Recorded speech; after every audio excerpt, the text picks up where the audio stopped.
La importancia de la prevención en el cáncer de mama es fundamental para conseguir un mejor pronóstico de la enfermedad una vez diagnosticada. Unidades como la consulta específica de patología mamaria ayudan a mejorar la calidad asistencial de las pacientes con este diagnóstico.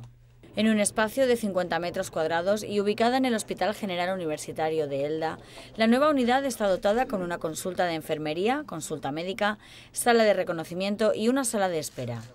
Un espacio que pretende convertirse en un punto de apoyo y referencia para las pacientes. Donde casi 14.000 mujeres pasaron el año pasado por la misma y se detectaron 40 cánceres de mama, los cuales casi el 72% de los mismos en estadios iniciales. Eso quiere decir, recordemos que cuando se detecta un cáncer en un estadio inicial, supone que el índice de curación supera el 90%. El consejero de Sanidad, Manuel Llombart, ha destacado la importancia del papel de la enfermera, que asegura la coordinación y continuidad asistencial en cada una de las etapas del proceso, y de la excelente labor llevada a cabo por el personal sanitario del Hospital General de Elda, donde ha tenido la ocasión de presentar a la nueva gerente del Departamento de Salud, Pilar Lucas. El departamento queda en manos de una extraordinaria gerente,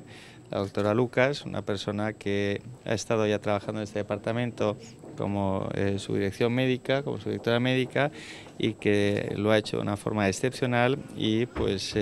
continuará esa labor con el mismo grado de satisfacción, pues haciéndolo ahora desde su mayor responsabilidad como gerente del departamento. Licenciada en Medicina y Cirugía, la nueva gerente estará al cargo de uno de los 3 hospitales de la zona que, junto al Hospital de Elda y el Centro Sanitario Integrado de Villena, dan cobertura a 190.000 pacientes.